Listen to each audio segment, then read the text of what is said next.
आहे की आपण देवणी तालुक्यात आपल्या पूर्ण समाजाच्या वतीनं एकदिन होऊन आपण या जातीत न गुंतता एक समाज म्हणून एक विचारधारा म्हणून आपण सर्व एक हिंदू म्हणून आपण या ठिकाणी उपस्थित आहात आणि हा निषेध नोंदवत आहे त्याचा मला अभिमान आहे। आणि प्रत्येक हिंदूंनी जागृत होणं खूप गरजेचं आहे, ही काळाची गरज आहे। आणि हा आवाज इथंच नाही तर हा आवाज दिल्लीपर्यंत पोहोचला पाहिजे, बांगलादेशपर्यंत पोहोचला पाहिजे। यासाठी सगळ्यांनी प्रयत्नशील राहिलं पाहिजे। आपल्या आजूबाजूला आपला जो एरिया आहे, आपलं जे गाव आहे त्या ठिकाणी सुद्धा ही जनजागृती होणं खूप गरजेचं आहे। आणि या सर्व हिंदूंकडून या बांगलादेशी सरकारचा मी या सर्व समाज बांधवातर्फे जाहीर असा निषेध करतो। जय श्रीराम, जय श्रीराम, जय जय श्रीराम। हिंदू समाज बांधवावर झालेला अत्याचार त्याचा निषेध करण्यासाठी आपण सर्वजण या ठिकाणी उपस्थित झालेले आहोत। खरं तर मित्रांनो, आज एक विशेष दिवस आहे। जागतिक मानवी हक्क दिन आपण जगभरामध्ये साजरा करतोय आणि आज जगाच्या मंचाला आपल्याला या माध्यमातून सांगायचं आहे, खर तर हिंदूची काहीच राष्ट्र आता या विश्वाच्या पटलावर शिल्लक राहिलेली आहे। बांगलादेशाची जर भौगोलिक रचना आपण जर पाहिली तर बांगलादेशामध्ये साधारणतः 17 कोटी लोकसंख्येचा बांगलादेश आहे आणि त्या 17 कोटी लोकसंख्येमध्ये बांगलादेशामध्ये हिंदूंची संख्या 1,31,00,000। 1,31,00,000 असणारा हिंदू बांधव आज तिथं असुरक्षित जीवन जगतो, तिथं हिंदूंच्या बांधवाला सुरक्षा नाहीये। खरं तर थोडं हे आंदोलन आज मानवी हक्क दिन आपण साजरा करतोय। जगाच्या कुठल्याही देशावर कुठल्याही समाजावर अन्याय झाला तर तिथलीच ताकद उभा टाकत असते। गाझा पट्टीचा अनुभव आपल्या सगळ्यांना माहित आहे। गाझा पट्टीवर पॅलेस्टाईनने हल्ला केला, सगळ्या देशाच्या सगळ्या जगाच्या मीडियाचं लक्ष तिकडे होतं। ब्रिटनमध्ये हल्ला झाला, ब्रिटनच्या हल्ल्यामागे सगळ्या जगाच्या मीडियाचं लक्ष तिथं होतं। पण आज जगाच्या कुठल्याच मानवी हक्क संघटनेनं बांगलादेशावर झालेल्या हिंदूच्या अत्याचाराचा एक व्हिडिओ सुद्धा जाहीर केला नाही किंवा निषेध त्यांनी केलेला नाहीये। खरं तर ही परिस्थिती हिंदूंच्या बाबतीत का निर्माण होते? आम्ही हिंदूंनी किती दिवस सहिष्णुता राहायचं? खरं तर बांगलादेशामध्ये हे आंदोलन पेटण्याचं कारण आपल्याला त्याची पार्श्वभूमी माहीत असणं गरजेचं आहे। मित्रांनो, तिथल्या विद्यार्थी संघटनेच्या चळवळीनं तिथला बांगलादेशातल्या सरकारला विनंती केली की आम्हाला आता आरक्षण पाहिजे, चालू असणारं आरक्षण बंद करा। यासाठी तिथल्या विद्यार्थ्याच्या संघटनेने पहिल्यांदा आंदोलन केलं आणि आंदोलन केल्यानंतर 7 जून 2024ला ही पार्श्वभूमी आपण हिंदू बांधवांनी लक्षात घेतली पाहिजे। 7 जून 2023ला ढाकाच्या हायकोर्टाने निर्णय दिला की बांगलादेशातलं सगळंच आरक्षण या ठिकाणी रद्द करावं। खरं तर आज मागणी तिथल्या लोकांची आरक्षणाची होती। हायकोर्टानं निर्णय दिला, ढाका सुप्रीम कोर्टानं स्पष्ट सांगितलं, पुन्हा तारीख घेतली आणि पुन्हा 5 जून 2024ला निर्णय सांगण्यात आला देशाचं आरक्षण आहे त्याच पद्धतीत ठेवलं पाहिजे। मित्रांनो, मुद्दा त्यांच्या राज्यातला होता, मुद्दा त्यांच्या देशातला होता, पण इस्कॉनच्या चिन्मयदास स्वामी सारख्या एका हिंदू संतांनी तिथं होणाऱ्या हिंदूंच्या अत्याचाराच्या विरोधात आवाज उठवला आणि सरकारला आरक्षणाचा विषय बाजूला सोडावा लागला आणि तिथल्या सरकारनं आपल्या हिंदू बांधवावर अत्याचार करण्याचे प्रयोग चालू केले। मित्रांनो, 5 जून 2024ला तिथं सत्ता पालट झाली, तिथलं सरकार ढासळलं, तिथलं सरकार कोसळलं। तिथलं सरकार कोसळल्यानंतर तिथल्या देशाच्या प्रधानमंत्री आपल्या देशात आश्रयासाठी आल्या, आपल्या देशाने त्यांना आश्रय दिला। आपल्या देशाची एक भूमिका आहे, आपल्या हिंदू राष्ट्राची एक भूमिका आहे, सगळ्या जाती आणि धर्मांनी सहिष्णुतेने वागायचं. पण सगळ्यात इतर धर्मातल्या लोकांनी फक्त हिंदू बांधवांनाच का टार्गेट करायचं, या प्रश्नाचं उत्तर आता येणाऱ्या काळामध्ये आपल्याला शोधावं लागणार आहे. मित्रांनो, एक कायम गोष्ट लक्षात ठेवा, आज बांगलादेशातला हिंदू जात्यात आहे, तो भरडला जातोय.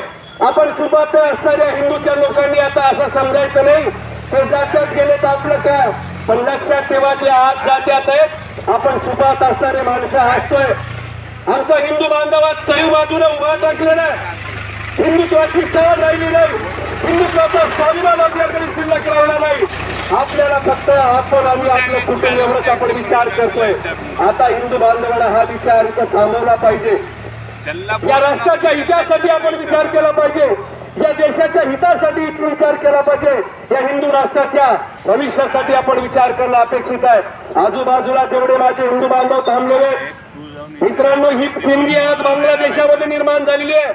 माहित नाही उद्याच्या 10-20 वर्षामध्ये आज आपण सगळे जरी सुखात हातच असलो तर या अत्याचाराच्या जात्यामध्ये कधीतरी भरडणार आहोत, याची जाणीव आपण आता हिंदू बांधवांना ठेवणं गरजेचं आहे.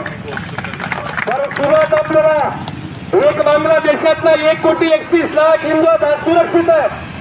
आपल्याला आश्चर्य वाटेल, ही तारीख त्या दिवशी पासून सुरुवात झाली.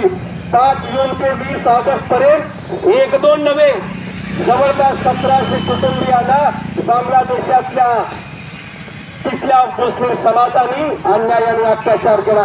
50,000पेक्षा जास्त लोक या आंदोलनामुळे प्रभावित झालेले आहेत. आज तिथला हिंदू बांधव सुरक्षित आहे. आपण का आवाज उठू नये? जर फिलिस्तीनमध्ये जर गाझिस्तानमध्ये जर हल्ला होत असेल तर सर्व मानव अधिकार तिथं उभा जाऊन टाकतात. इराक आणि इराणचा हल्ला झाल्यावर तिथं सगळे देशातल्या जगातला मीडिया उभा टाकतात. रशियाला हल्ला केल्यावर जगातली सगळी मीडिया उभा टाकते. पण कोणीतरी बघितलं BBC न्यूज चॅनलला, कोणीतरी बघितलं युनायटेड स्टेटच्या न्यूज चॅनलवरती आपल्या हिंदूवर झालेले अत्याचार जगातल्या कुठल्याच मीडियाने दाखवले नाही. कारण त्याचं एकच आहे, आपण हिंदू निद्रिस्त झालो आहोत. आपल्याला काहीच वाटत नाही. आपला देश असुरक्षित होत चाललाय, आपला राज्य असुरक्षित होत चाललाय. जोपर्यंत याची जवळ आपल्या कुटुंबापर्यंत येत नाही तोपर्यंत आपण कोणी जागे होत नाही. मित्रांनो, आता काळ वेगळा आहे, काळ बदललेला आहे. जर तिथं असणाऱ्या माझ्या 1,31,00,000 हिंदू बांधवात आज सुरक्षित असेल तर इथल्या देशातल्या हिंदू बांधवांची जबाबदारी आहे की माझ्या हिंदू बांधवाला सुरक्षित केलं पाहिजे. या तेवढीतला आवाज दिल्लीच्या तख्तापर्यंत न जाता तो विश्व पटलावर गेला पाहिजे. यासाठी हे आंदोलन संपूर्ण भारतामध्ये तयार होते. मित्रांनो, खरं तर आपल्या सगळ्यांना याची जाणीव असणं अपेक्षित आहे. आपण दरवेळेस म्हणतोय आम्ही हिंदूंनी सहिष्णुत राहायचं, दुसऱ्या कुण्या जाती धर्मावर टीका करायच्या नाही. फक्त हिंदूनेच ठेका घेतला का शांत राहण्याचा? दुसऱ्या इतर समाजाच्या लोकांनी आपल्या आया बहिणीवर बोलावं, की तिथं इतर समाजाच्या लोकांनी आपल्या देशाला असुरक्षित करावं. तरी आपण जर निद्रित राहत असलो तर आज जे बांगलादेशात होत आहे, आज जे बांगलादेशामध्ये उघड्या डोळ्यानं बघतोय, चिन्मय दास हा इस्कॉनचा माणूस आहे. कृष्ण भक्ती विश्वभरामध्ये संचालन करणारी इस्कॉन आहे. त्या इस्कॉनच्या चिन्मय दास स्वामीला अटक का करण्यात येतो? कारण एकच आहे, तो हिंदूंची तिथली शक्ती निर्माण करतो. सरकारनं सांगितलं आपल्या देशातल्या, तुम्हाला त्या भूमीतच राहून आंदोलन करावं लागेल. भारत आश्रय देऊन या भरोशावर राहू नका. जी भूमी तुमची आहे तिथं तुम्ही 1,31,00,000 आहेत, कमी नाही. तिथल्या सरकारला प्रश्न विचारा, तिथल्या सरकारच्या विरोधात उभा टाका, तिथल्या सरकारच्या अन्याय आणि अत्याचाराला तोंड द्या. भारतीय सरकार तुमच्या सोबत आहे, या देशातली सगळी ताकद तुमच्या सोबत आहे. पण तोपर्यंत तुम्ही तिथंच लावून तुम्हाला लढावं लागणार आहे, तिथंच लावून तुम्हाला त्या सरकारबरोबर 2 हात करावे लागणार. आज तिथला बांधव, आज तिथला हिंदू त्या सरकारशी झगडतोय, त्यांच्याशी संघर्ष करतोय. आपली नैतिकता आणि आपली जबाबदारी एवढीच आहे की तिथल्या असणाऱ्या आपल्या हिंदू बांधवांना आपल्या देशातून आपण पाठबळ देणं गरजेचं आहे. मित्रांनो, एवढ्यावर आपल्याला थांबायचं आहे का? नाही. ही जी बांगलादेशाची परिस्थिती आज निर्माण झाली आहे, ही परिस्थिती आपल्या दारापर्यंत येण्यासाठी वेळ लागणार नाही. हिंदूंचं जनजागरण करणं, हिंदूंच्या माणसाच्या मनामध्ये देशाचा स्वाभिमान निर्माण करणं ही जबाबदारी या हिंदूच्या प्रत्येक घटकाची आहे, आपल्या प्रत्येक माणसाची, आपल्या प्रत्येक जीवाची आहे. म्हणून माझी या निमित्तानं विनंती राहणार आहे. अनेक उदाहरणं आपल्याला देता येतील. हीच लोक का या हिंदूवर अत्याचार करतात. मित्रांनो, आज देशाची परिस्थिती एका वेगळ्या वळणावर येऊन थांबलेली आहे. जाता जाता धुळे लोकसभेचं उदाहरण मी आपल्या समोर देऊन जाणार आहे.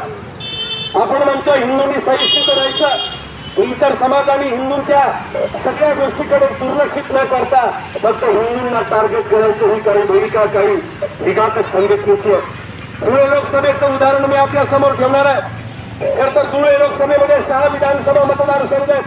5 विधानसभा मतदारसंघामध्ये भारतीय जनता पार्टीचा खासदार मताधिक्यानं प्रत्येक फेरीमध्ये पुढे येतोय. एकच असा मतदारसंघ निघाला, एकच जागा विधानसभेचा मतदारसंघ निघाला मालेगाव. या मालेगाव विधानसभा मतदारसंघामधून काँग्रेस पक्षाच्या उमेदवाराला 1,45,000पेक्षा जास्त मतदान मिळतं आणि भारतीय जनता पार्टीच्या उमेदवाराला केवळ 4,448 मतदान मिळतं. याचा विचार करा. मी सकल हिंदू बांधवाला उदाहरण देतोय. राजकीय पक्षाचं म्हणून तुम्ही विषय डोक्यात घेऊ नका. मी फक्त आपल्या समोर कंपॅरिझन केलं. मी आपल्या समोर तुलनात्मक अभ्यास ठेवलाय. एकीकडे काँग्रेसचा उमेदवार 5 विधानसभेमध्ये लाखो मतांना मायनस आहे आणि एकमेव मालेगाव मतदारसंघ लागत असताना तिथल्या लोकांनी एकच संकल्पना मांडली, वोट जिहाद. त्या वोट जिहादातून या मतदारसंघामध्ये भारतीय जनता पार्टीचा उमेदवार पराभूत झाला. आज आम्हाला स्वाभिमानानं सांगायचं आहे, आज आम्हाला आमच्या हिंदू बांधवांना जागृत करायचं आहे. जर तुम्हाला केवळ जात आणि धर्माच्या चौकटीत जर त्या एखाद्या राजकीय पक्षाकडे पाहायचं असेल, एखाद्या राजकीय व्यक्तीकडे पाहायचं असेल, तर आम्ही हिंदू बांधव म्हणून का आपण आपला विचार करू? लोकांनी वोट जिहाद करावा, लोकांनी लव जिहाद करावा, लँड जिहाद करावा आणि आपण सगळ्यांनी डोळ्या उघडे ठेवून बघायचं. याचा विचार आपण आता केलेला पाहिजे. आता या विचाराची ठिणगी आपण इथं सुरुवात केली पाहिजे. म्हणून माझ्या सकल हिंदू बांधवाला विनंती आहे, आज जे बांगलादेशात घडतंय ते आपल्या राज्यात, आपल्या देशात, आपल्या घरात घडायला वेळ लागणार नाही. म्हणून सरकारपर्यंत आपण आपल्या भावना पोहोचवणं, जर आपण आपला दबाव गट आपल्या देशामध्ये निर्माण केलो तर सगळ्या मीडियाचं लक्ष या भारतावर लागणं गरजेचं आहे. कारण हिंदूमध्ये त्यांची बाजू मांडणारा, हिंदूच्या बांगलादेशाला आपला म्हणणारा कोणीतरी जगातला इतर देश आहे तो भारत आहे.